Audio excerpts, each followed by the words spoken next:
Welcome to Positively Trek. My name is Barry, with, as always, Dan, who I suppose I have to say is the man of the hour when it comes to pulling out all of the coolest things of Star Trek that cross my mind. But Dan, you've always got this ability to connect it to any kind of episode, any kind of character.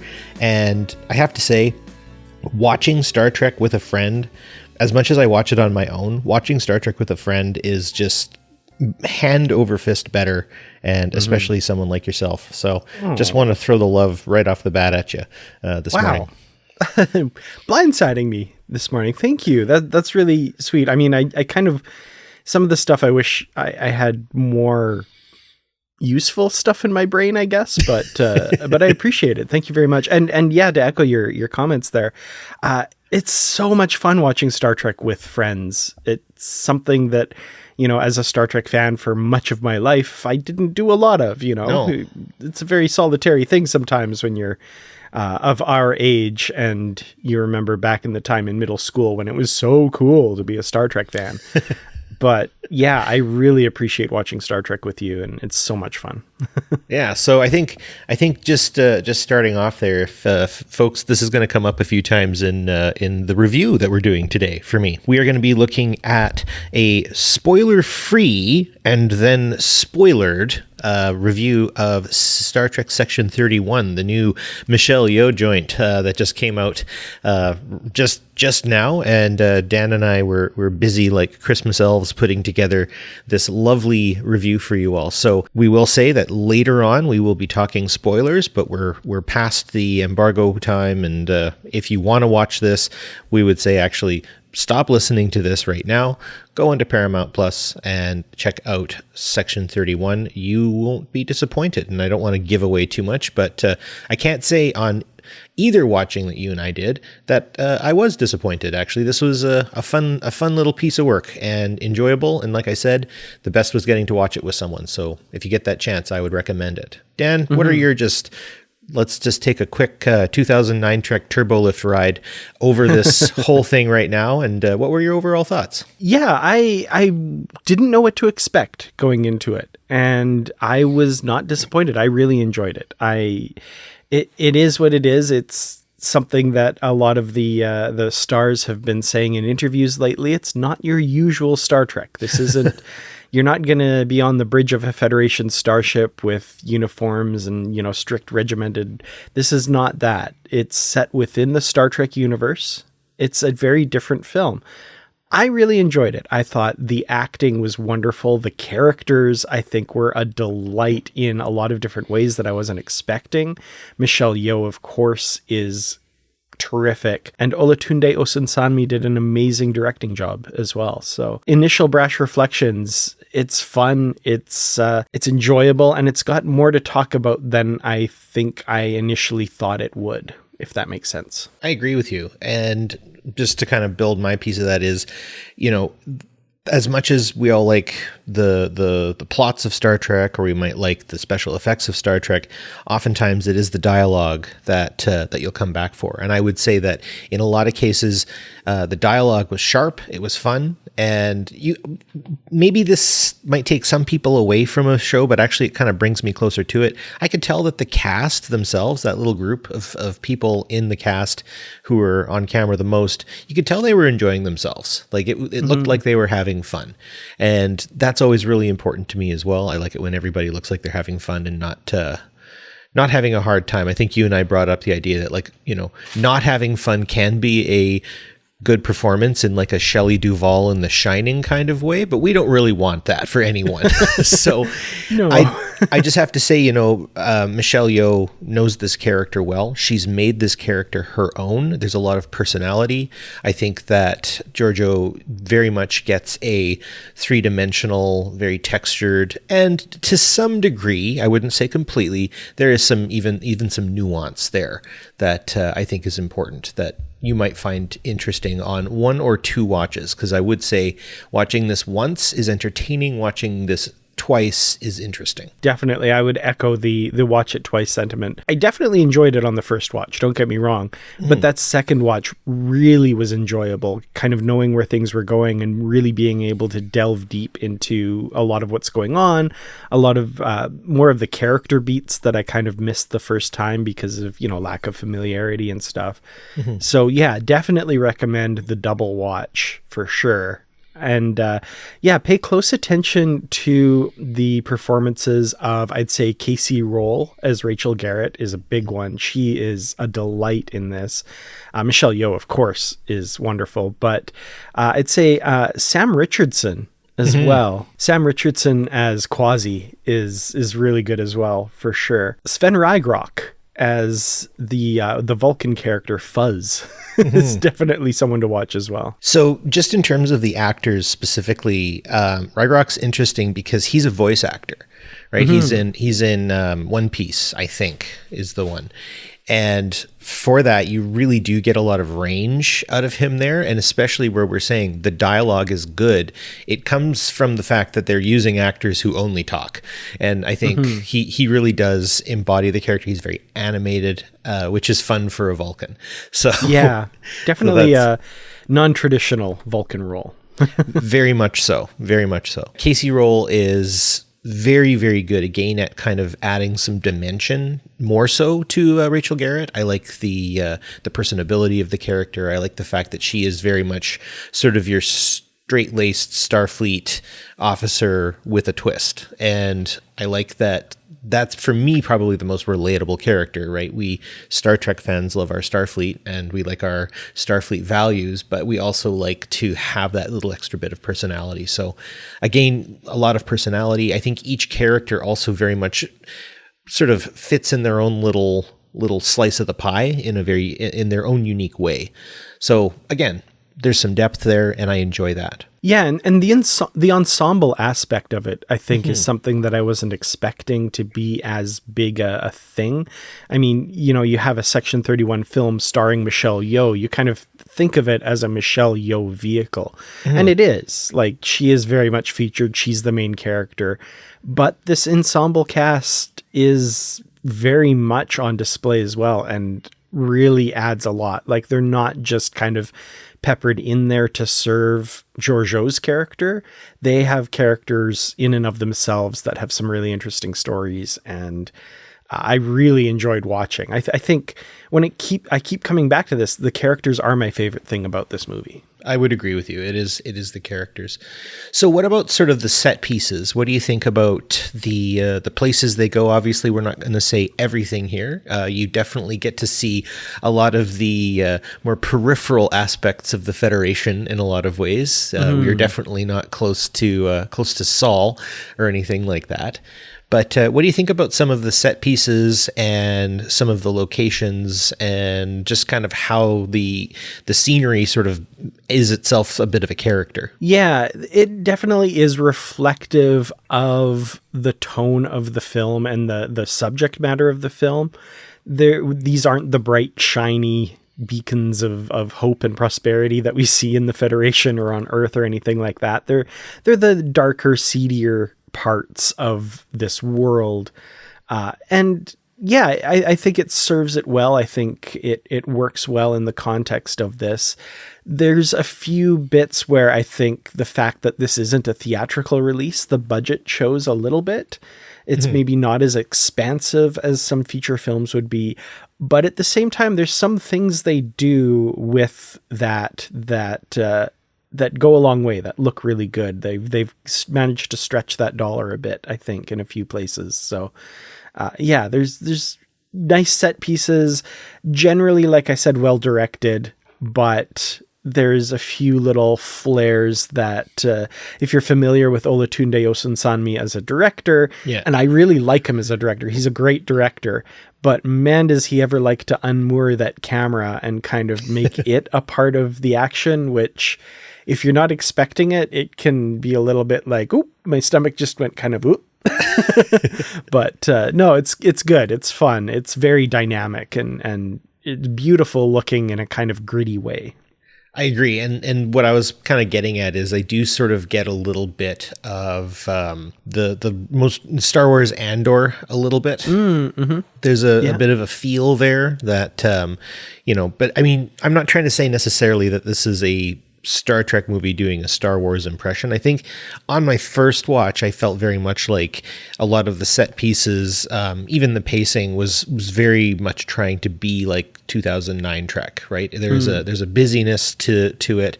So I would say, and as Dan mentioned, getting to go back and kind of not have to do the first watch feel, right? When you're trying to predict what's going to happen next, when you're trying to get all your contexts going and stuff like that. I think that second watch does a lot to sort of bring out that extra bit of flavor and character that you might not get on a first watch. Because I mean, that second watch, I did notice that, these are actually, they're using the set pieces really, really well, right? In the different places that they go.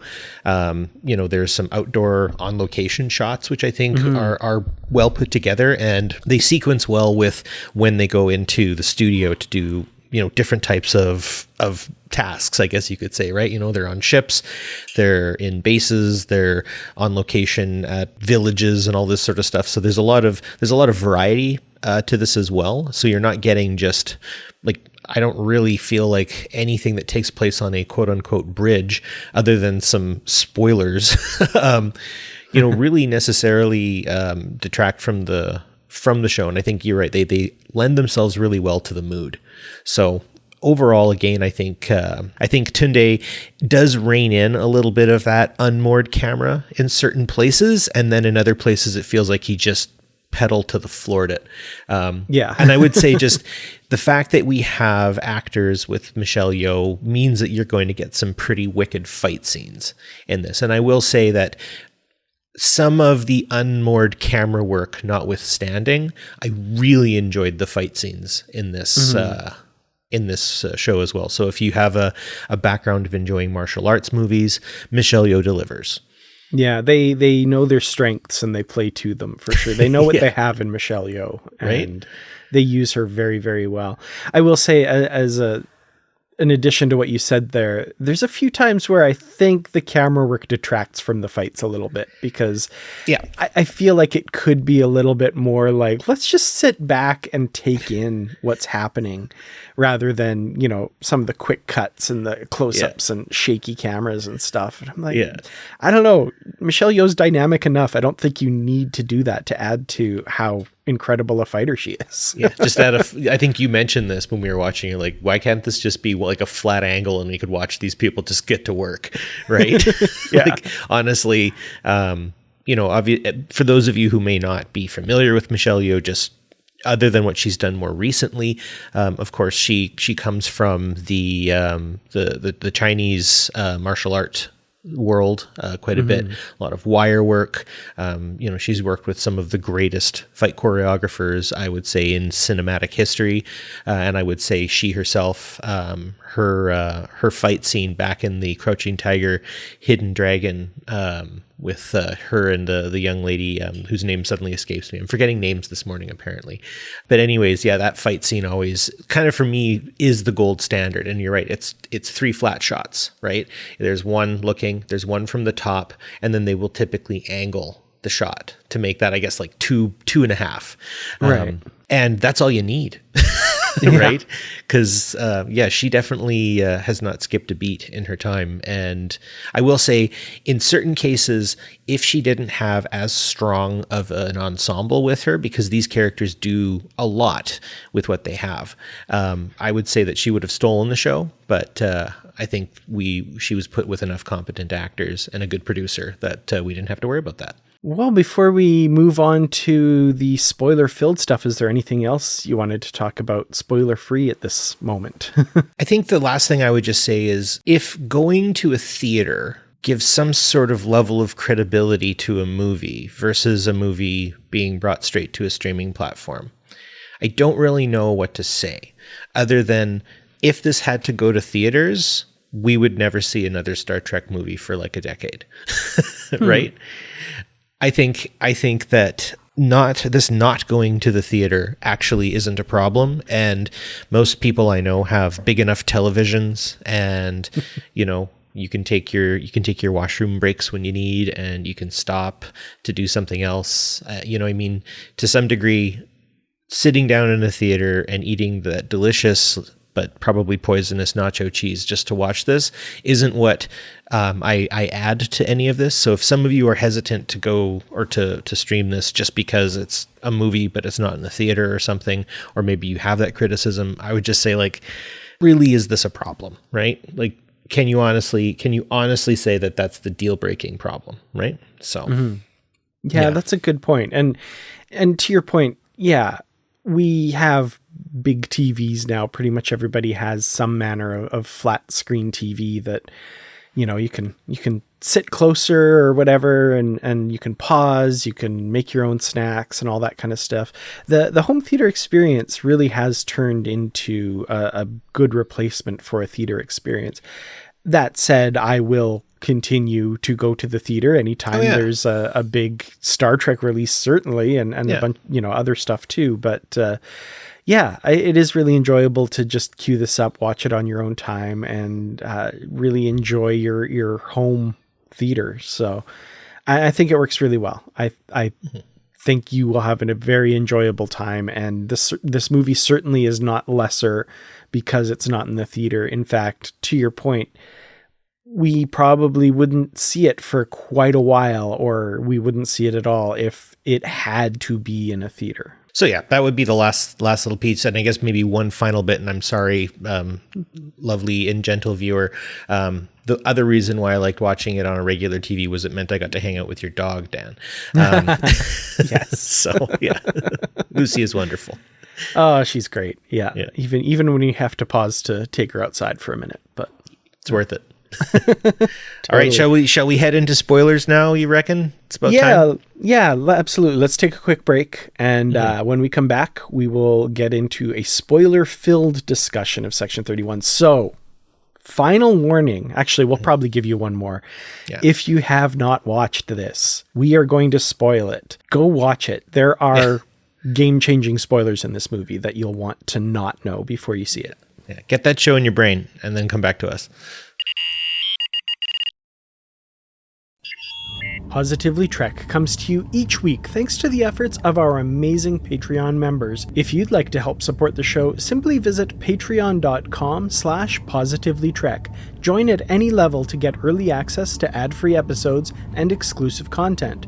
For higher tiers, we offer shoutouts, associate producer credits, and more.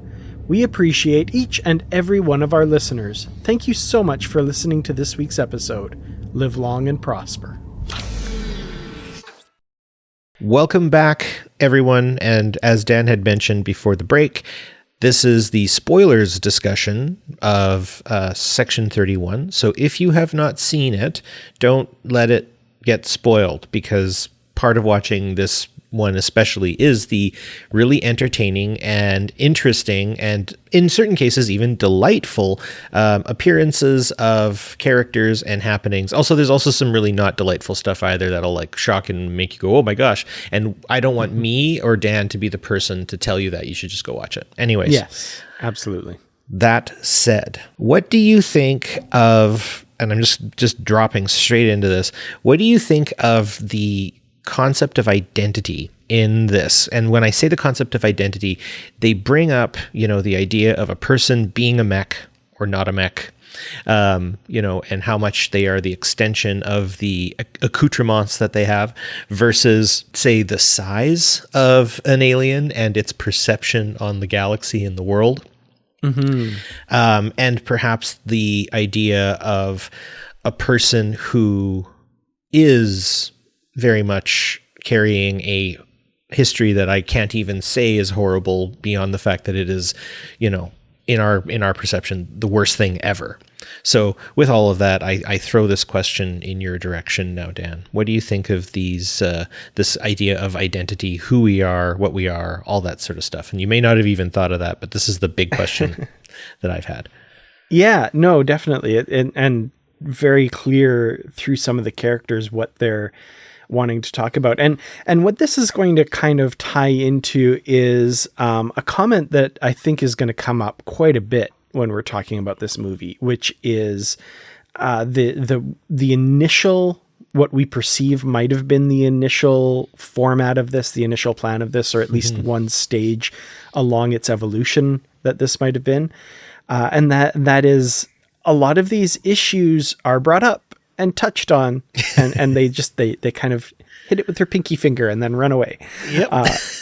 And I feel like that's a bit of a symptom of the evolution of this being a movie, whereas at one point it was a full-fledged series, then it was a mini series, and then it went through a few iterations of that, and then they've had to trim it down. Like, that's clear. That's pretty clear. Yeah. So yeah, they have this idea of the character of Zeph initially is how it's explored. Robert Kaczynski's character in the big mech suit, right? And there's some lines there where he says, like, when you're talking about the suit, you're talking about me.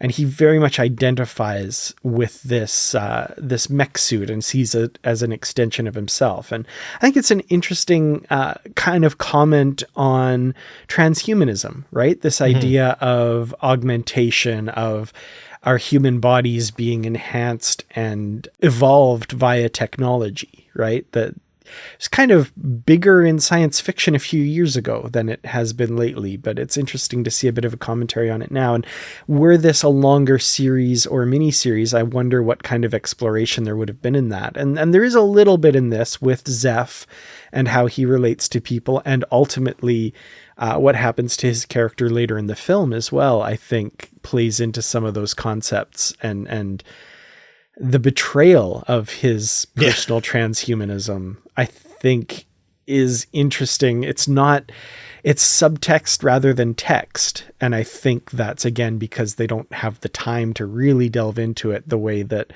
a viewer, especially, and I'm going to say this a lot, on a second view, can really kind of think through those concepts. Yeah. And I think what they kept from Zeph and the things that he said about himself versus the, I would say, kind of general coldness that he gets from everybody else pretty much about his, he's just sort of thought of as a well-meaning nerd kind of and whatnot. And so there are even, perhaps I would say, toying with the trans debate, I guess you could say we would call that, or the perception of people who are trans in a certain little point there. And I forget the exact dialogue. You'll know it when you hear it. But I do feel, like you said, it's like our writers ran up to it, tapped it with their finger, and then ran off as fast as they could. Whereas they got to get to the other stuff. They got to get to it. Right? Given for the fact that the way this film is set up is very much in these specific episodic parts, right? That there could have been more dialogue. There could have been more discussion about him. I still feel very much like he is probably the greatest betrayed character in this, as much as other characters also face a certain type of betrayal.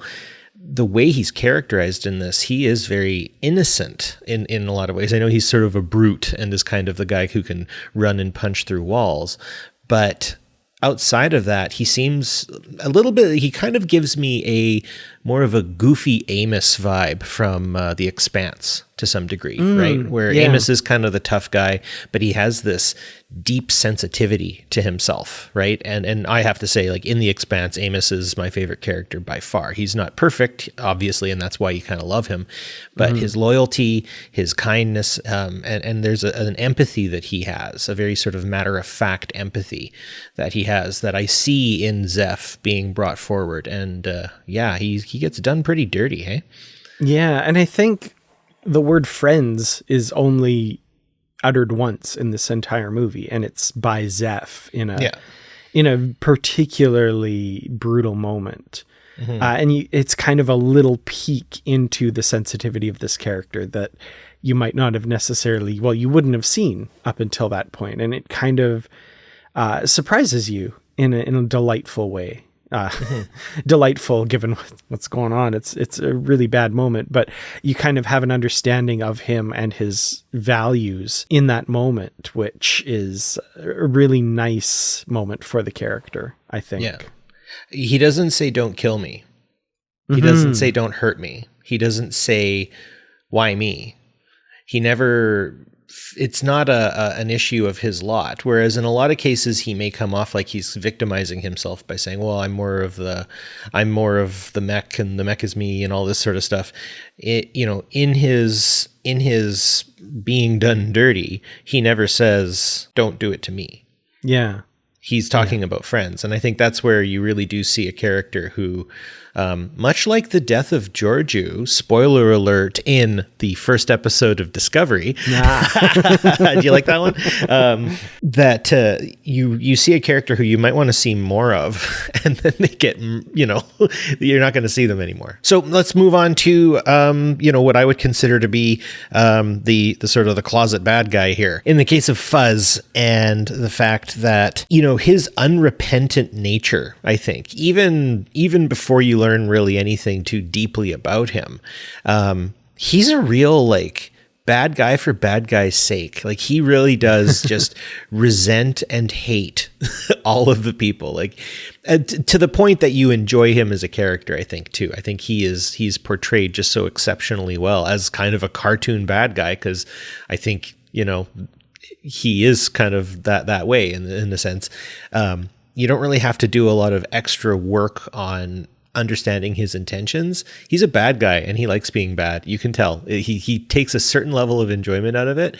And sometimes, the voice actor cackling and stuff can be a little whoa, but at the same time, I enjoy him. I enjoy the character. I think that there's a lot of really good comic relief that comes from him as well. And I love a villain who can provide that much comic relief. Yeah, he's very, I would call him unhinged, but at the same time, his nature is so different from everyone else that maybe this is more of a norm for him kind of thing. Maybe because his cackling and his over the topness is a very fun aspect of the character. And Sven Rygrock is amazing at this. I will say the very nature of the character, I think, is fascinating, and I would love to have sat in as they're kind of figuring out who these characters are and how they work.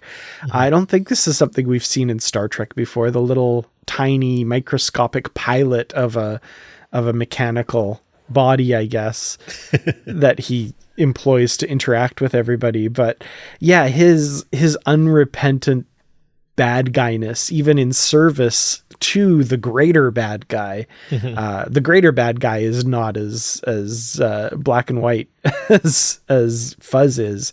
He's very much the lackey and burn it all down kind of guy, which was fun to watch. I really enjoyed him. Yeah.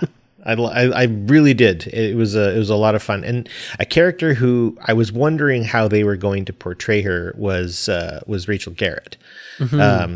How she gets a lot more of a I guess full personality, right? I mean, obviously, Yesterday's Enterprise was an excellent depiction of a Starfleet captain willing to do everything it takes to protect her crew, right? I very much appreciated her portrayal there, but in this case, getting to kind of see a little bit more of her gives her a bit more personality. You kind of get a second dimension of her, of kind of enjoying the chaos. That's why we like the Order. We enjoy the chaos and stuff. And I like to say about myself that I like to exist either within a state of conflict or a conflicted state. So this was good. I liked her monologues, her little tiny kind of comments to herself while she's going about her business. And yeah, it just made her extremely personable. And, she could have been played as this kind of stiff, kind of scoffing Starfleet officer, but I think she gets a pretty solid treatment, and I think it comes from how she's acted. Yeah, I think she gets a really solid little arc in this movie where she starts out that way as the stiff Starfleet officer who's there to kind of keep a rein on all these crazy Section 31 folks. But thanks to Georgiou's kind of prodding a little bit, she kind of embraces that chaos a little bit and realizes not in not in a way that I'd feared when we heard that we were getting a Section 31 movie, that like it was going to be like we embrace the darkness and the badness and do horrible things. More just the unconventional ways of doing things. She kind of jumps into that and gets into that a little bit. Casey Roll is an absolute highlight of this movie. I've said it before and I'll keep repeating it. Her portrayal of Garrett is so much fun. I want to see more of her. This is not Captain Garrett that we see in Yesterday's Enterprise. This is Lieutenant Garrett. She's not as seasoned. She's not as, she's a little bit more of those rough edges, and she's embracing them a little bit in this, which is fun. And some of her solutions, she doesn't just be an observer by the end. She's outright in the thick of it, coming up with solutions to save what she sees as her crew now. It's a lot of fun, and she's really good. I agree with you completely. Working our way sort of along here, Sam Richardson's Quasi. Yes.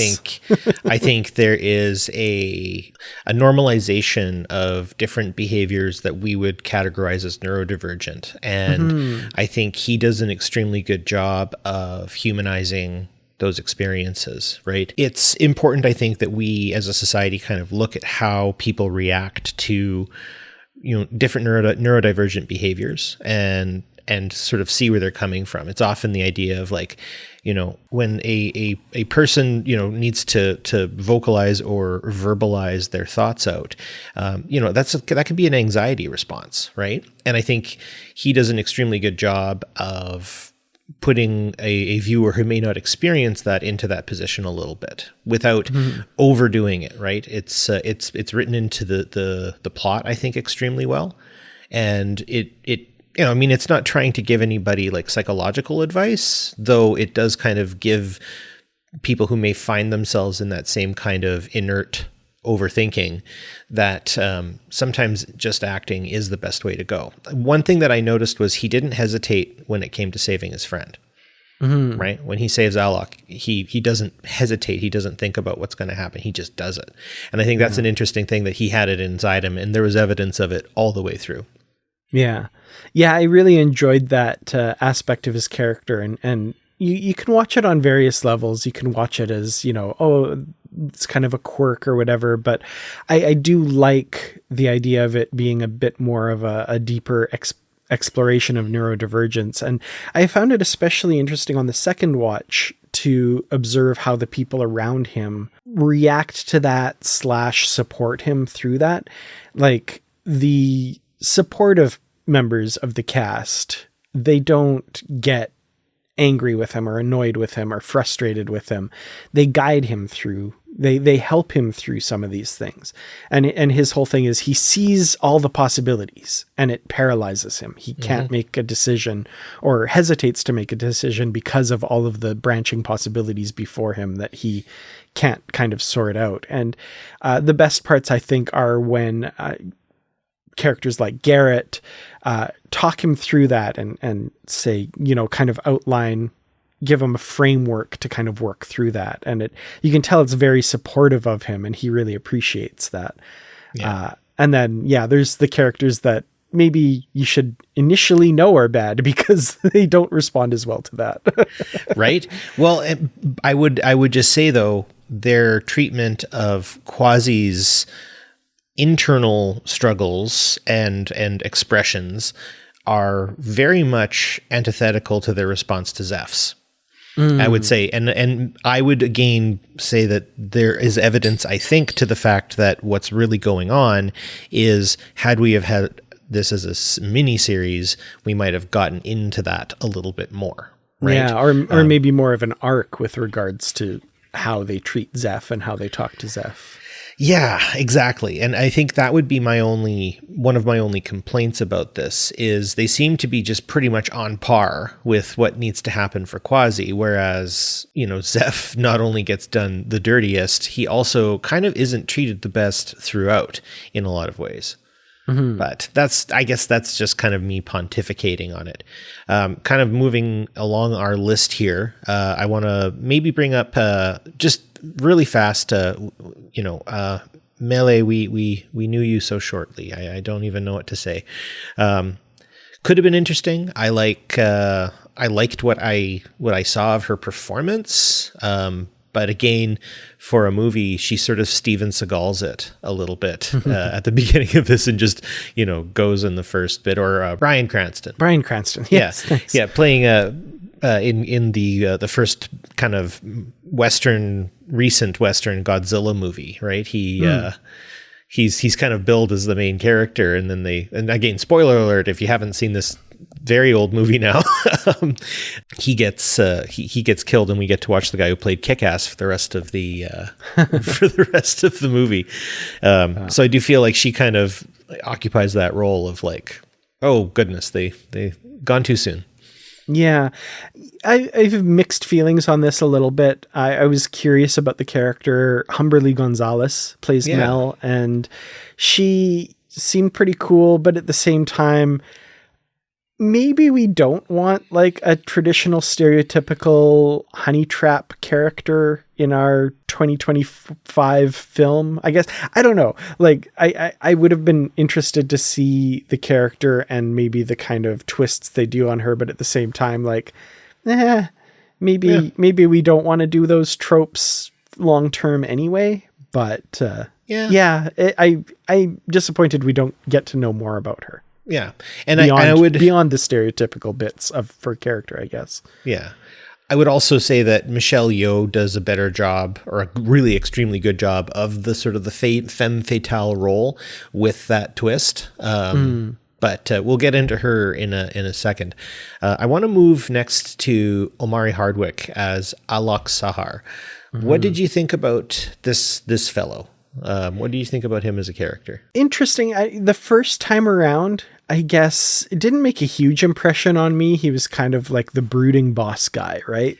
Yeah. And I kind of didn't pay him much attention until kind of the twist happens later the twist revelation, I guess, happens later in the film, that he's not exactly what he appears as well, which is very much a constant for a lot of these characters. Like, Quasi, for example, is literally not who he appears to be. He can appear to be anybody. But yeah, Alok is, as we learn in the film, an augment. Basically somebody who was enslaved by an augment and turned into an augment himself. And through various cryostasis things, was he on the Botany Bay? I don't know. He has survived into the 23rd century.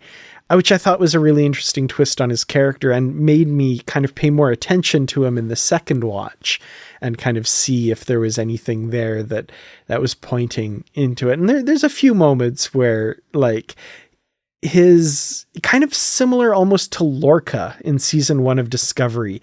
There's some of his reactions and some of how he deals with things that I'm like, this doesn't feel quite right. And then you realize there's a reason for that. And it's because he's not of this time. He's from a different time and all of this sort of stuff. So, and then the other thing that was much more apparent on the second watch, and it's very obvious, I don't know how I didn't miss it, but I glossed over it on the first watch, was the strong growing attraction between him and Georgiou throughout, which just really ramps up right up to the end, where it's like, okay, if there weren't all these people around, they would be engaging with each other in a very different manner at this moment. So yeah, that was kind of delightful to watch too. Yeah. I do have to say, his character was probably the least interesting is the wrong word, but I guess compelling. There we are. He was the least compelling for me, mainly because they did stack the ensemble with some pretty strong personalities, and he plays that kind of tall, dark, and handsome, kind of quiet, stoic, brooding boss guy, right? And to some degree, I feel like, the big personality of Michelle Yeoh's Georgiou and all of the other big personalities, he can sort of not be as exciting as the other characters, I guess.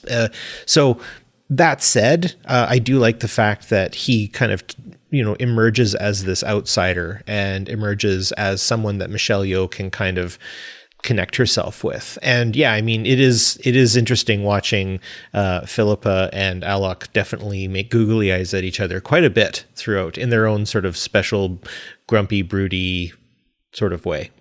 So I enjoyed him overall. What do you think about and again, I'm going to say someone who kind of gets lost in the shuffle a little bit is San's character, James Hiroyuki Liao. What did you think about him? I mean, he's the actor is always great in anything he's in. I think you could give him, some pretty poor material and he would have something pretty cool. Mm-hmm. He would have a really interesting way of bringing it about. I think, he doesn't get bad material here at all. I think the character is interesting for sure, but he does elevate what's on the page, I think, because he's so good. His chemistry with Georgiou, I buy it. Like when they're together, I buy that they have this deep history of closeness and betrayal and master and slave, like all of these ways they've had of interacting over the years, these relationships they've had with each other. I buy it. I buy his villainy. I buy how, the turn at the end and all of that sort of stuff. Both Georgiou and San are products of their society, and that doesn't excuse everything, certainly, but it's kind of interesting how they explore through both characters how this brutal universe that they come from has kind of shaped them into what they have become. Yeah. And in Georgiou's case, through a quirk of, our universe interacting with hers, she's been given a chance, and San wasn't. Like, he will always be, to the end, rooted in that universe and what it has made him, and I think that's the tragedy of the character, and it's very well acted by him.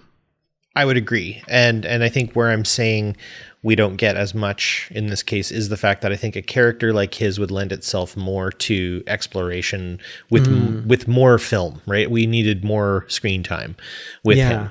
I do very much appreciate the fact that he is able to kind of balance this resentment and love at the same time, because I think love and hate are actually the same emotion. The opposite of love is actually not feeling anything at all, right? And his strong feelings definitely come out, and they drive they drive the character, I think, in a very realistic, and he is blinded in certain places, right, where you are kind of like you're not in the same place. But if you think about a person like him coming from a place like the Mirror Universe, I think we don't give the Mirror Universe enough credit for how much it must just absolutely cook the brains of the people who are in it. And I think that's the thing, is when you live in a society that is so awful, you're not necessarily going to be able to do good things. And I think that's where, when we talk about redemption, and I think redemption comes up a lot in this story, when we think about Georgiou, the way we get her framed as a character, using San as that sort of co-creation. I'm not going to ever say that her actions as the Emperor were justified or good or understandable, but I do think you see these kinds of behaviors in societies like this. And she underwent an initiation of indoctrination. She went through a way for her brain to be wired. So actually it's kind of unique that a character like her would be able to have such a turn. And it didn't happen right away either, right? We see this character over the course of almost a decade now, right? Like we're getting there, that we've had this Mirror Georgiou character. So I don't think it's necessarily out of the question to see San coming and having sort of a, he's basically, we're going to be benevolent dictators. And I love that concept of there are no benevolent dictators, right? You really can't have a leadership position because you were raised in a society that doesn't teach you how to be a good leader, and you'd have to learn how to be one before you could, right? And I also like the idea that Michelle Yeoh's character is really actually kind of talking to herself as well, I think. In her dealing with San, I think there's a lot of growth as a character. So I think, we need San in this story. We need him to give Philippa this opportunity to really reckon with her history, her past, and the kind of person she wants to be. And the fact that there are others like her and nobody's perfect. And I think that's the other piece of this is you do notice that each of these characters, despite their cool, interesting quirks, also have like fundamental challenges that they're all facing all at once. So speaking of fundamental challenges, I thought it would be a fundamental challenge to get Michelle Yeoh back on a Star Trek set, and here we are. What do you think about Philippa Georgiou's development and growth as a character in this? Yeah, I definitely agree. I think the vehicle for Georgiou's character, it's definitely apparent that's what this is, and I think the movie does focus a lot on her character growth. I think it's important to remember that for a lot of people out there who maybe have an issue with a show being centered around someone who is or has been a dictator, a genocidal warlord even, this movie doesn't exonerate her. It doesn't wipe everything away, but I feel like it's a step on her path. Her character, as we kind of noted before we started recording, is growing. She's maybe not grown. She's not completely at the place she needs to be, I think. But she's on her way. And I think this movie has a lot of that self-reflection of hers. The main plot of the movie, for example, is an atonement for a horrible wrong that she herself did, which I thought was interesting and not what I was expecting going in. You know, you hear the movie, it's like, oh, she joins up with Section 31 and encounters some sort of threat. The threat is very much rooted in her past, and she's confronting that both on a personal level with San and on a practical thing she did level with this, you know, godsend plot device. Plot device. That's the only way I can think to describe it. But MacGuffin, exactly. But it's interesting how personal it is for Georgiou and how much it ties into her past. And I think, you know, very obvious, deliberate choices there to kind of have her confront aspects of her past. And I think there's a shifting of the needle, just as there has been, like you said, in the previous years that we've been with the character. Her time on Discovery, it was shifting. It was going over, and this one doesn't push it all the way. She's not a good guy, but you know, she's working on it, if that makes sense. Yeah, and coming from a place like the Mirror Universe where fair is foul and foul is fair, I think we have to understand that she isn't, you know, of our universe whatsoever. And therefore, in that, it's not that we can't make sure that she doesn't have to answer for some of the things that she has done. It is this idea that the Mirror Universe is by its very nature the opposite of ours, and anything that comes from there, the things that you do that are bad are good, right? That's the whole premise of this society. And going back to like Mirror Archer, who I always felt is sort of my favorite Mirror character of all time. I just found his swagger and like deep fragility. There was a fragility inside of him that you could feel constantly, and it really captured me because I don't know, Scott Bakula just stole the show. I loved his portrayal, but basically great men are not peacemakers. Great men are conquerors. Yeah, exactly.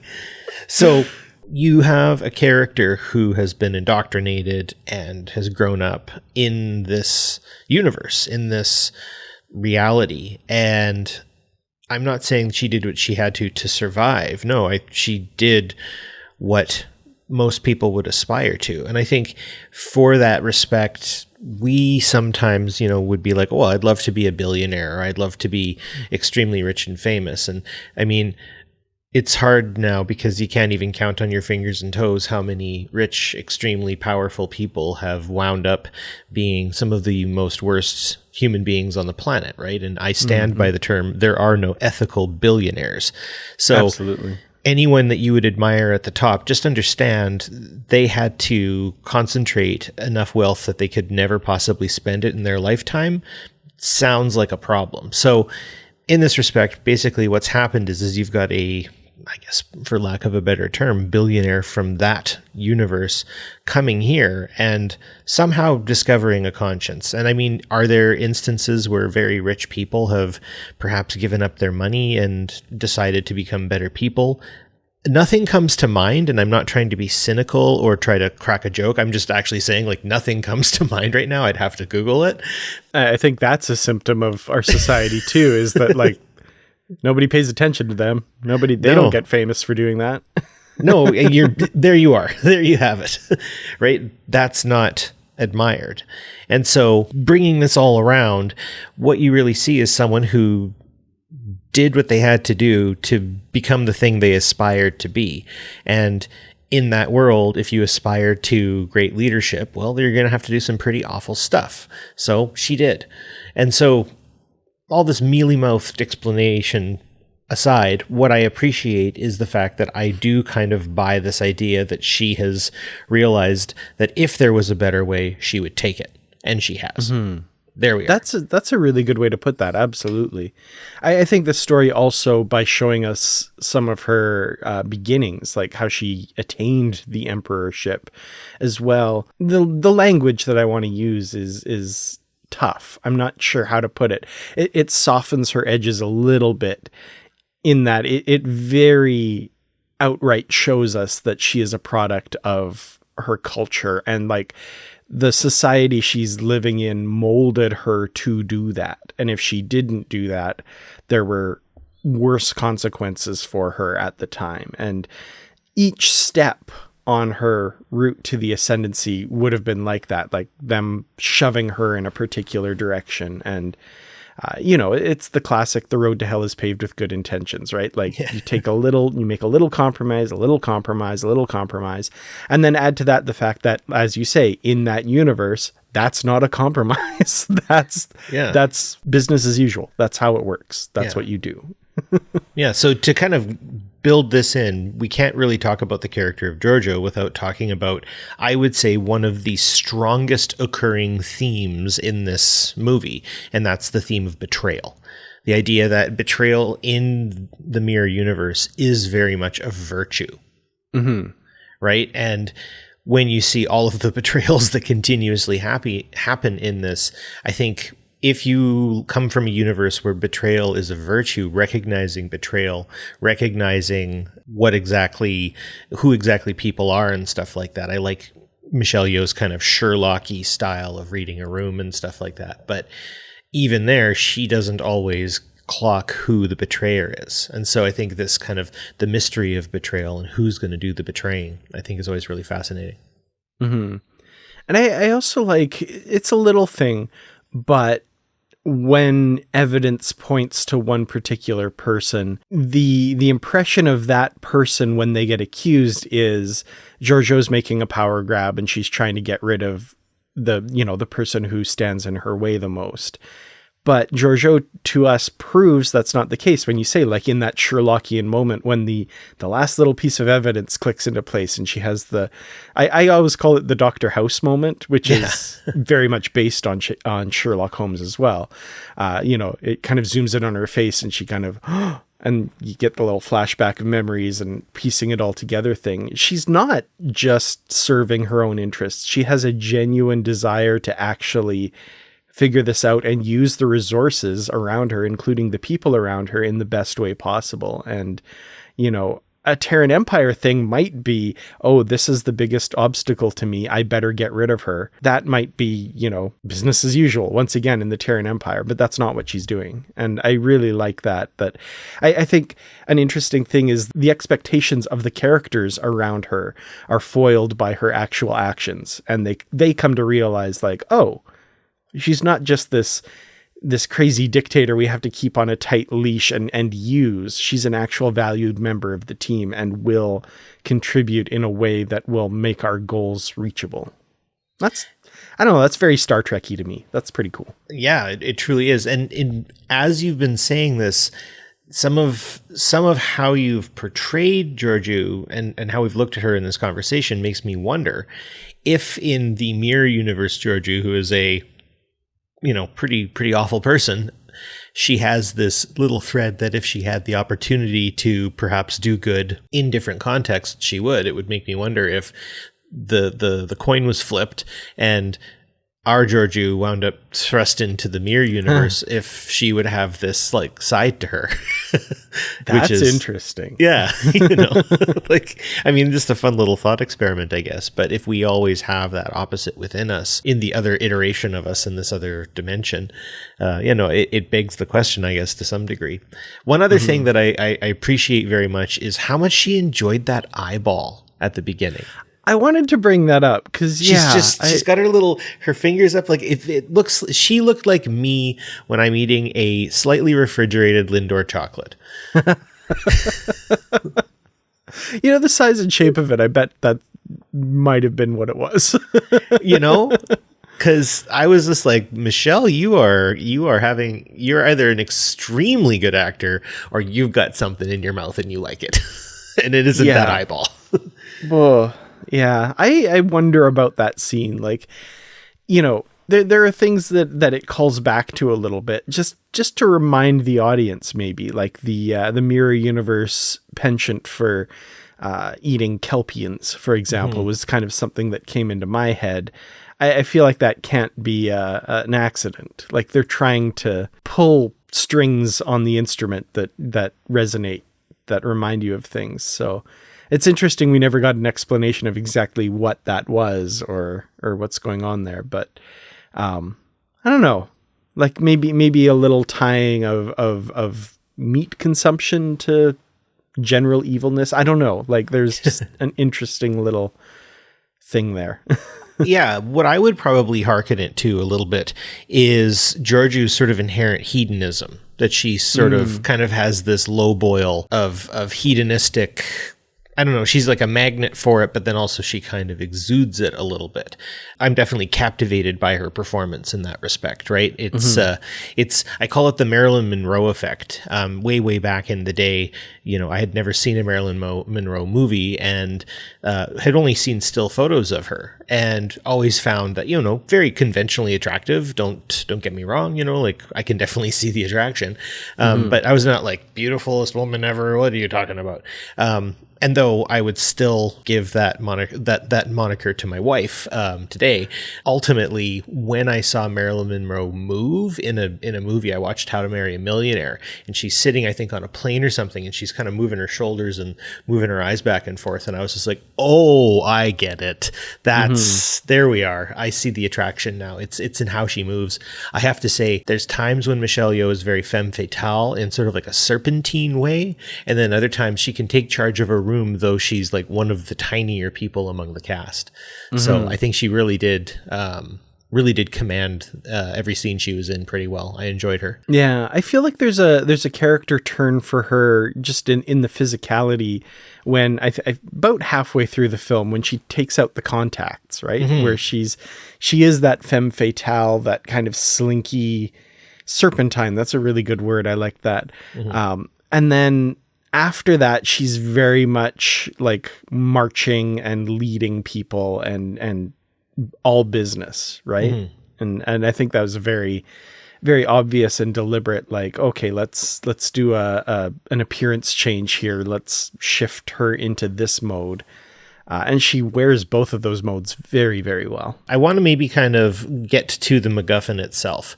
And this is maybe a bit of a criticism of some of the elements of this movie. And one of them is, again, the universe-ending device that has to be stopped just in time. I wonder if we're ever going to break free of that. And I don't want to sound like I'm trying to be existentialist or something negative, but this is getting a little long in the tooth, these universe-ending devices. I'm getting a little tired of them.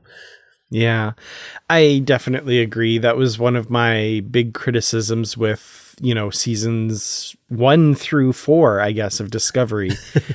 Season 5 had a little bit of that, but it was a bit more fun. They kind of let it go a little bit there.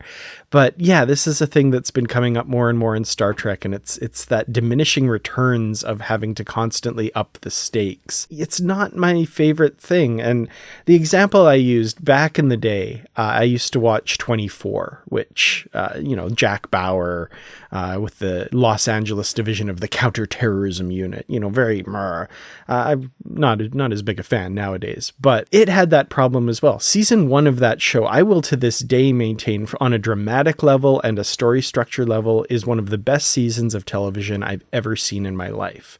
Season 1 involved Jack Bauer having 24 hours to protect one man who was the presidential candidate who had, people gunning after him, and he had to save his life and ensure that, he goes on to yada, yada, yada.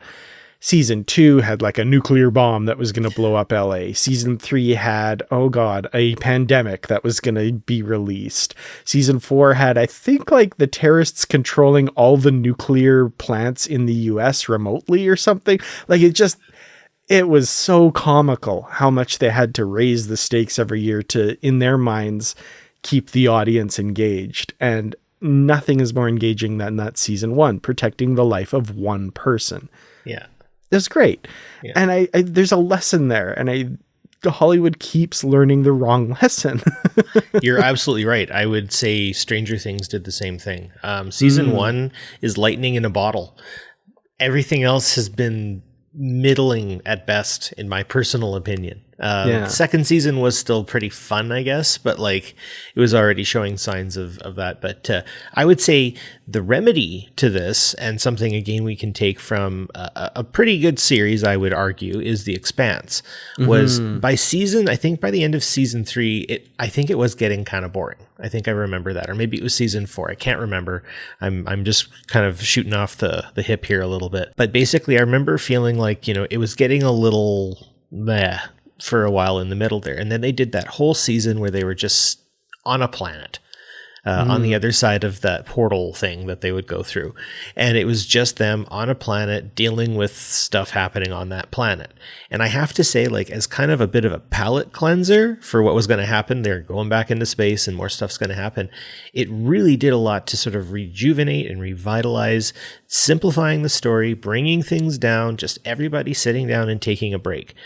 It's not that I want to see like Michelle Yeoh like sort bottle caps or something like that in the next movie, but I do feel like when the movie gets paced together and you see the remnants of what should have been about a 3 to 5 episode miniseries, what we end up getting are these kind of 3 major vignettes, which could have been their own thing with a bit of a slower pace. Because I do have to say, like, there is a bit of a frenetic pace to this movie that I got a little bit exhausted with on the first watch. And that would definitely come down to the fight scenes, especially the one on that mine shaft when they're heading horizontally and everything's whipping by them. Folks, again, we're past the spoiler alert section, so if you're still here, I don't know why, and you haven't watched it. But who else found themselves getting even maybe a little bit motion sickness when they were watching that? Like, were you able to focus on anything? Both times that we watched it, I could look at the screen for a few seconds and I had to look away just for a moment, just to kind of reset, because there was so much going on. There was even one shot I remember where the camera is in the shaft and it tracks the thing going by, and at the same time that it's tracking it going by, it's bouncing up and down like this, and I'm like, why? The movement for the sake of movement bugs me, especially when it's like at that level. It was too much. That's visually my biggest criticism was that scene. Yeah. It takes away from the action, especially again, when you have folks like Michelle Yeoh, who is, I would say, one of the best martial artists in cinema. I don't know what out of or anything like that, but I definitely say she's worth her salt. So, I would just say that like that kind of took away a little bit. And it was in those kind of quieter, more solid, semi-actiony moments that I think did a lot more. Like, Zeph getting done dirty like that. There wasn't whipping and hitting and punching and kicking and flipping or anything like that. It was just a man fighting against himself, right? And it was I think that had more gravity to it, especially when you're talking about what is he saying? Or he's talking about, you're betraying your friends, all that sort of stuff. I think also when Quasi catches Alok in that tunnel, that moment of action, that sudden burst of action, is first really cool because it's juxtaposed to this like terrifying looking creature, right? But with a very kind and gentle voice rescuing a friend. I liked that piece of it, but it had more gravity to it than the 2 minutes before. So, and I will note the one moment in that shaft where the camera is still focusing on what's going on. Absolutely. Yeah. You can actually see what's going on. So, I mean, people make creative choices, and it's definitely Tunde's thing. And I'm not going to say that necessarily it doesn't work all the time, but I do feel it was done a little bit too much. So that would be one of the criticisms, is watching it twice will also make sure you can kind of track what's going on a little bit better, because some of it's lost in that frenetic paced camera work. Yeah. And that extends to the story as well a little bit too. Like, I found a second watch was very helpful to kind of get my ducks in a row in what's happening, even because, like you say, it is pretty clear that this was cut down from a longer presentation, and or at least maybe not filmed that way, but like it was cut down story wise and kind of chopped up to make it fit into this.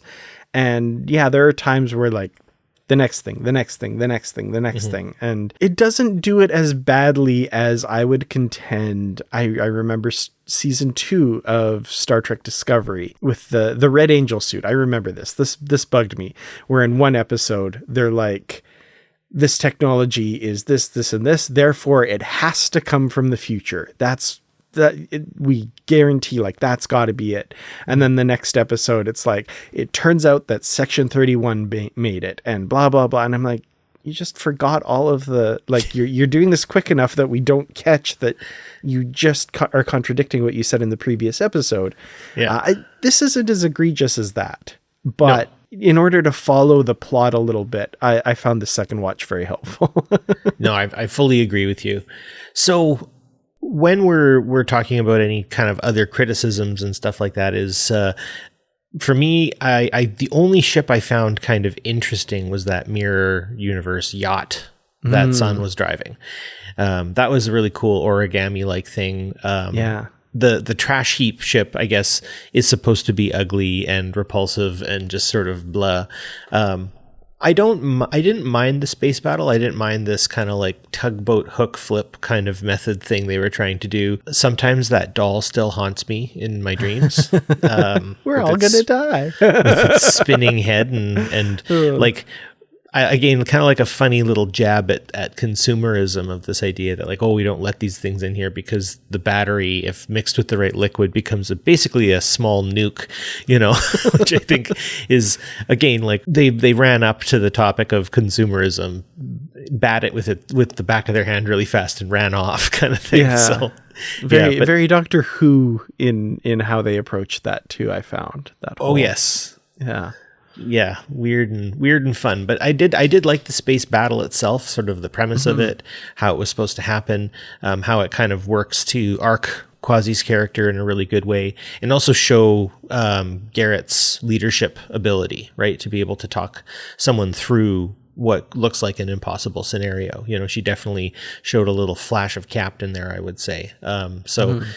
Yeah, the characters, I think, resolve pretty nicely. Obviously, Fuzz just remains unrepentant to the bitter end, which I think is amusing. What do you think about just sort of that last scene on the mirror yacht? Does anything stand out in terms of the way the characters kind of sort of do their final fight? Yeah, I definitely the conflict between Georgiou and San, I think, worked very well. There's a little bit of the action movie trope bit where, there's the fight and the character is trying to appeal to the other person's sensibilities, and they're just fighting hard until the very last moment when all is lost and the character turns and there's that moment of coming together. So it followed that pretty paint by numbers a little bit, but seeing this play out with Georgiou in particular, I felt, just given where her character came from and the journey she's been on, was really interesting. Like the initial bit where San is threatening her and Georgiou closes the distance between them and just pulls him into an embrace. I was just like, that is such an un-Georgiou thing that it, like, initially, like, this point, it makes total sense. Absolutely, that's what she would do. And I love that for her, because it's almost a cliched moment made uncliche by who's doing it, if that makes sense. Yeah. I there's a lot of little moments in that I really liked, that, again, action movie tropes, but with their own spin that made me appreciate it all the more. Yeah, I agree. I think that you're right. Beat for beat, the kind of end of the action movie bad guy who's actually just really, really mad turns good once they know all is lost is very common, right? You're going to see that so many times, and to think it wasn't going to happen would be silly. However, I think it's sort of like how a lot of people know how to make the same kind of carrot cake. It's the different ingredients and extra little bits of spices or slight ratios that make it good or bad. And so I think what kind of I liked about it was they kind of bookended it pretty well, like it mirrored itself, in the sense that the damage that Georgiou does to San's face at the very beginning with the sword is sort of relative to the damage he does to her face. Now, obviously, in this respect, they're probably going to fix that real fast once they get back onto a Starfleet ship. No problem, no question, and it will be like it never happened. And obviously, we see that. Doc will wave a light over it. Is that what they say in Lower Decks? Doc will wave a light over it. So, in that respect, maybe there's the stakes aren't quite as high, but I think also they had both betrayed each other in these sort of complete ways to finally, at the very end, be able to just drop all of that and just be real with one another, even in that second. I think it takes death to be able to see that sort of thing. And so, yeah, I think though you're right, it is kind of beat for beat what you'd expect. I like the details. Now, the fight between Fuzz and Alok, I found a little less believable, I guess, in certain ways. It just, the stakes weren't quite as high on that one on my end for whatever reason. And it was a little flatter. Now, I guess maybe this is the idea that we're dealing with James Hiroyuki Liao and Michelle Yeoh fighting versus Omari Hardwick and Sven Rygrok, and knowing the credentials of all people, I guess I can tell why. Yeah. What I did like was the banter that Sven was having kind of with himself as Fuzz throughout that, which was good. I will say, the stakes of that, especially once Fuzz leaves the body and leaves it on autopilot, are kind of like, basically he's just stalling the guy now. It was fun, but it's definitely, if you put it up next to, the main hero battle, it's like, okay, but fun. Again, the banter and that sort of thing. I think that's the point. I think that's what we're supposed to be focused on, which Sven Rygrok is great at. That was fun. That was really good. So. Yeah, I liked you had mentioned that his accent actually kind of changes when he's just purely the tiny little micro person. It sort of becomes more piratey, you said. Yeah. I thought that was pretty funny. Yeah, absolutely. He's kind of a very almost twee Irishman when he's inhabiting the Vulcan body. Yeah. But the little, whenever they focus on just the little guy, very yarn, very piratey. I enjoyed that. Yeah. That was very, very amusing. So I appreciate that quite a bit. I think, that was the last little piece that I was going to say about the producing. I forget I was going to mention this, and it bears repeating. You mentioned the camera isn't fighting too. I thought that was good. Yeah. There's a number of moments in this, and I think that's a Tunde thing as well, where the camera very much is involved in what's going on. And very early on, one of the things is there's a plot device where Michelle Yeoh is able to use this device to phase out of reality, the different vibration. It's kind of like the phase cloak in TNG, but without the disappearing part. You're still visible. And at one point after she does this, she walks through the camera. which Right. was an interesting kind of, not fourth wall break, but interesting kind of immersive bit where suddenly not only are you not physical to the things in the scene, you're not physical to the things capturing the scene outside of it as well, which I was like, kind of did my head a little bit. But Yeah. it's very indicative of this, you know, getting the camera in there, making the camera part of the action. I think where it really, like, that was neat. I thought that was kind of cool. Where it bugs me is the flippy camera thing, especially during the initial fight scene where there's a lot of flipping of bodies, where, you know, I don't think it would have been as bad if the camera like tracked the body as it flipped or something like that. But there's one or two where Michelle Yeoh flips the guy and the camera flips the opposite direction to the road, and it just like that did my head in a bad way. I was that made me kind of almost sick to my stomach, because you're expecting one thing, which is the camera to stay still.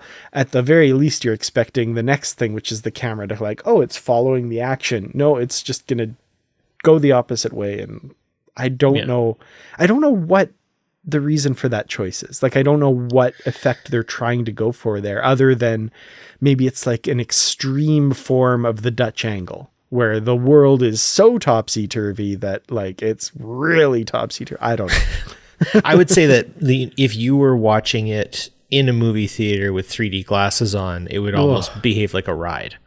Yeah, it would be too much. Yeah, it might be.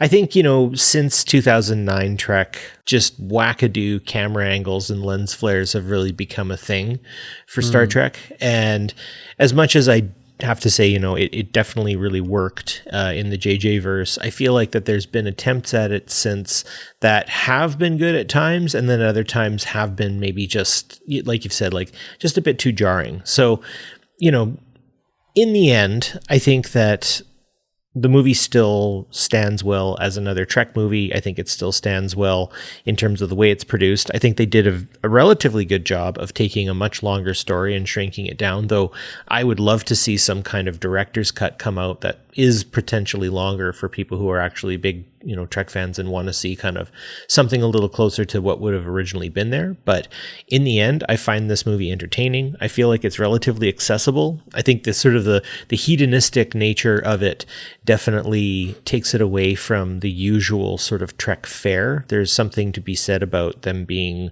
a little more, or I guess maybe a little less principled, but in that you can kind of recognize your principles a little bit better. The what if bits of the producing, I think, were really kind of funny when they originally said what the plan was supposed to be. That was maybe the kind of the last little bit here, is the caper aspect or the caper nature to this. I wonder if to some degree, you know, if we were to predict what exactly we might see Michelle Yeoh's little band of friends doing in a next episode or a next movie, what would you reckon they would be getting themselves into, or what do you think they would be maybe focusing on? Any predictions or thoughts?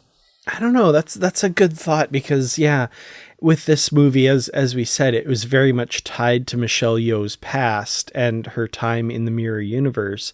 I don't know how they could do that again without really straining credibility, which sometimes hasn't really been a concern for Star Trek productions, and that's fine. But I wouldn't want to see a repeat of this, where like, oh, another decision that Georgiou made in the Mirror Universe is coming back to haunt her, and she's extra motivated to stop it because of reasons. Because of reasons. Yeah, I feel like we're past that now. I feel like if we were going to continue with Michelle Yeoh and her band of Section 31 operatives here, something similar, and another, you know, threat behind the scenes, not universe ending, please, you know, something a little bit more subtle, and you know, maybe something that ties in a little bit more with the wider Star Trek universe. I feel like we're in this lost era of Star Trek, right? We have Rachel Garrett. This is the period in between the prologue of Star Trek Generations and Encounter at Farpoint, right? It's this area that people love to speculate about, love to kind of peek into. And for me, on a purely Star Trek fanboy level, it is the peak of starship design. Let's see some Federation starships from this era with, the refit style or the Excelsior class style, or getting towards the Ambassador class Enterprise C, right? Like, let's see some cool Federation and Starfleet stuff.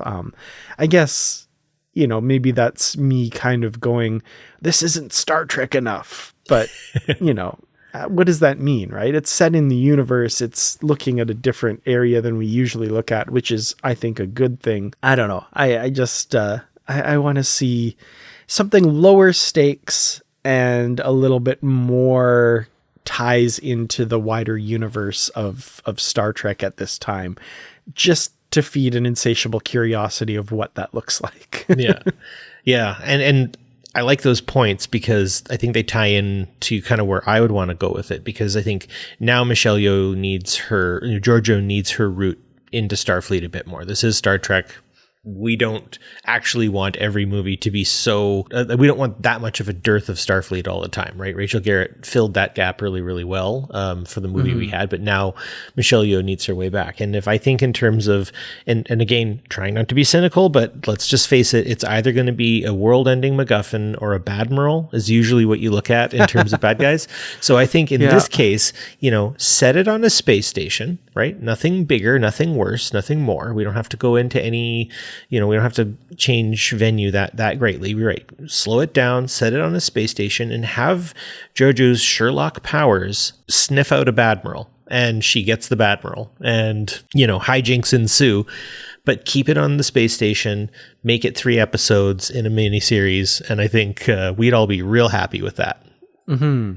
Definitely. I'm at Paramount. I'm available for writer credit. Just so you know, if you want to give me a call, I can have this thing cracked out in a weekend. Dan will help. I will say I think I'm pleasantly surprised at the end, even, and maybe this is my own gullibility, that these characters are available for future engagements. I guess the death fake out at the end worked for me, which is a bit of a rarity in Star Trek. I was like, I kind of bought it a little bit because, well, they're not going to be able to afford Michelle Yeoh, so may as well have her go out in with a bang. And what better way than saving our universe, basically, to ultimately atone for all the things she's done. But no, they do get the last minute beam out, edited in such a way that I wonder if there is a cut where they didn't, and or scenes filmed where they didn't. This is pure speculation, but the edit point is so odd, where it's Garrett waking up and seeing them there, and like somebody says, "Yep, they beamed us out in time." Like, I'm almost wondering, is there an alternate take where they didn't get them in time and they, but anyway, you also made a comment about that moment, very Rogue One feeling, right? And absolutely. Yeah. It would have been a good I would have been eminently satisfied, sad, but satisfied if Georgiou had gone out that way. You would be satisfied. Exactly. Oh no. But I'm also extremely happy that they didn't, and that she's there when and if they're able and want to use her, right? So that's pretty cool. Yeah, I think the way in which they open this up for something else is good, and they had me too. I was a little bit like, okay, you know what? You were a monster, and despite the fact that you did something really, really good, we're just gonna have to put you down. And I mean, the fact that she's alive, that's fine. But I think about that always kind of reminds me of the V for Vendetta comic book / movie, when one of the doctors realizes that V has found her, and she's like, "Are you here to kill me?" And he's like, "I already have." And he's injected her, and she's like, "Is it too late to say sorry?" And he leans in and he says, "Never." Yeah. But she's still going to have to pay that price. And I remember sort of wrestling with that in my head. So I was prepared to wrestle with that. I remember feeling that kind of feeling of like, okay, we're in a V for Vendetta situation here. This tracks. This is all right. But no, they're keeping her alive. And I mean, the fact that, there's the option or the possibility of having another one of these, make one. That's all I'm going to say. Yeah, absolutely. One thing I do want to talk a little bit about is some of the visuals of this and the parts that I found particularly well done. I made a comment earlier about the budget and it not quite having a theatrical release budget, and it shows a little bit. Where they did put the money, I think some of the stuff looks gorgeous. That final battle in the nebula we talked a little bit about. One effect that I loved was when the ship fires the torpedo and they're counting down and the shields just take the hit. And it kind of appeared almost how I've always wanted that to look like, where it like explodes against the shields and the energy wraps around the shields and it leaves it behind kind of thing. It's like enduring this tremendous power as it pushes through it. I was just like, that is gorgeous. And that's how I've like pictured things in my mind if I'm reading a novel or something like that dynamism where it's, not just like a little explosion against the shields or something that stays still in space.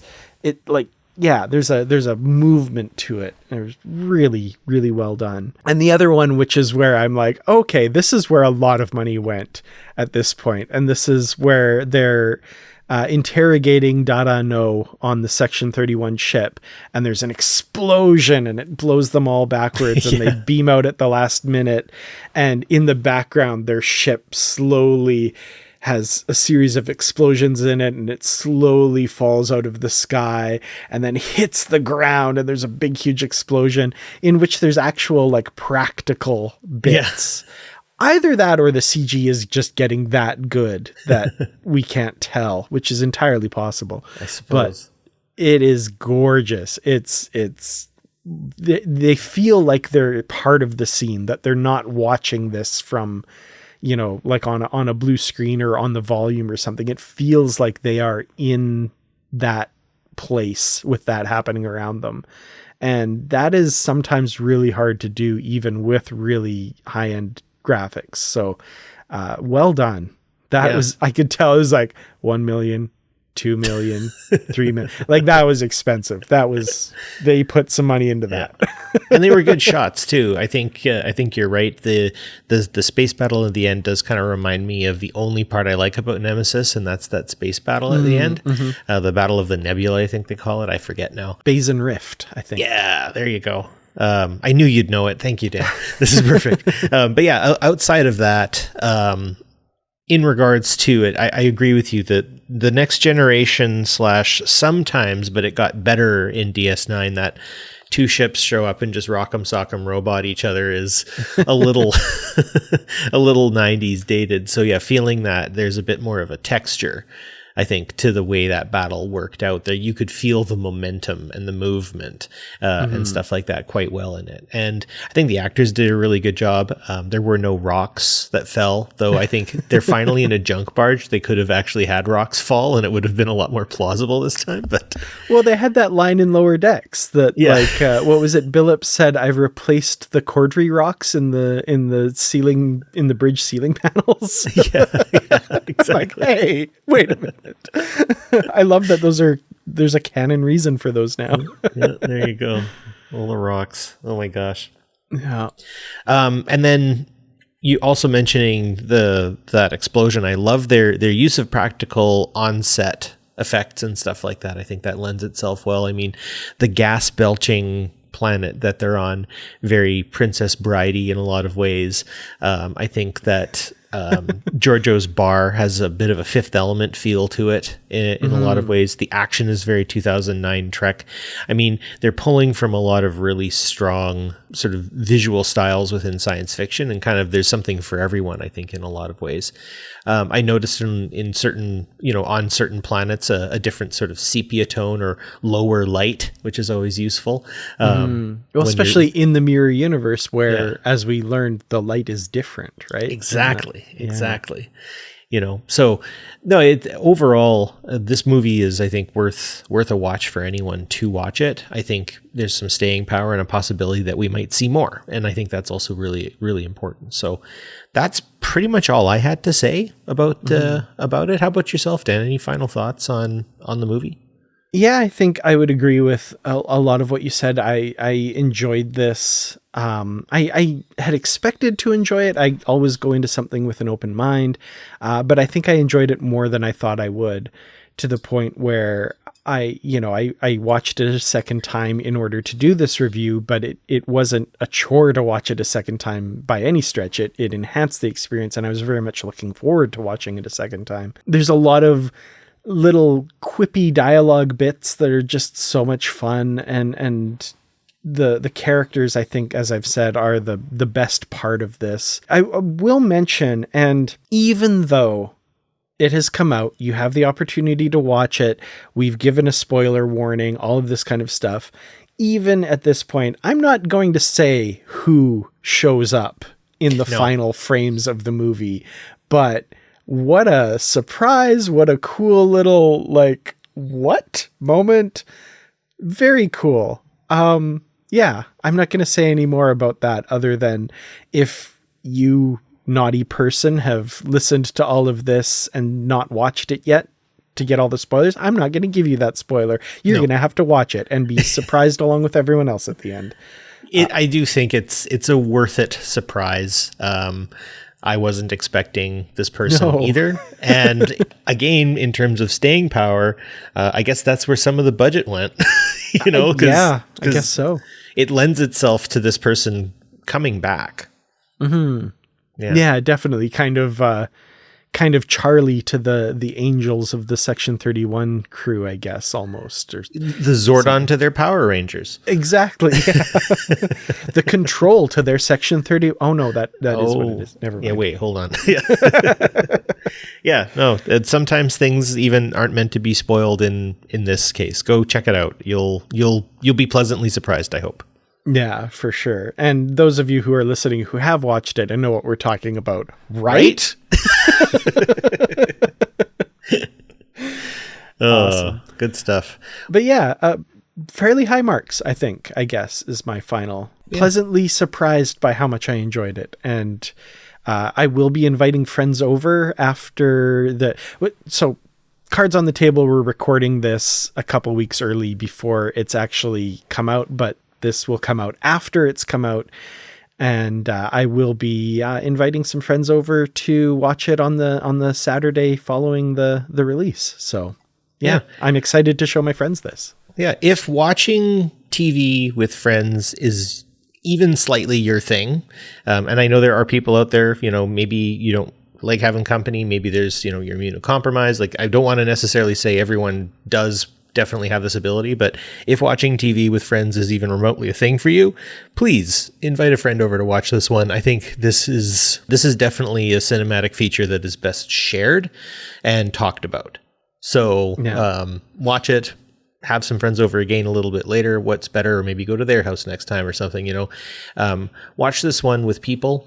Trek is meant to be shared and enjoyed. So with that, I would say thank you so much for listening to us banter on about this. There was a lot to say, and here's to more of these. If we can cast really competent and dedicated and devoted actors, and we can get movies this way, I'll take them 100%. No problem, no question. So yeah, absolutely. Yeah. So with that, you can keep the discussion going by sending us it's on Gmail, I believe. positivelytrek@gmail.com. We also have a Facebook discussion group, and you can check out a lot of back catalog as well. Dan's been at this for longer than I've been alive, I think. We're the same age. Anyway, but he's definitely got a lot of a great catalog of discussion about this sort of stuff. So check that out. And then I guess I've been here for a while now too. So absolutely. Yeah. You're a veteran. Oh my goodness. So we hope you all enjoyed this movie, and here's to many, many more. And in the meantime, stay positive. Positively Trek is produced and edited by me, Dan Gunther, and co-produced by Barry DeFord on Treaty 8 territory, the home of the Beaver, Cree, Dene, and Métis people, whose histories, languages, and cultures we respect. We acknowledge the many First Nations, Métis, and Inuit who have lived in and cared for these lands for generations.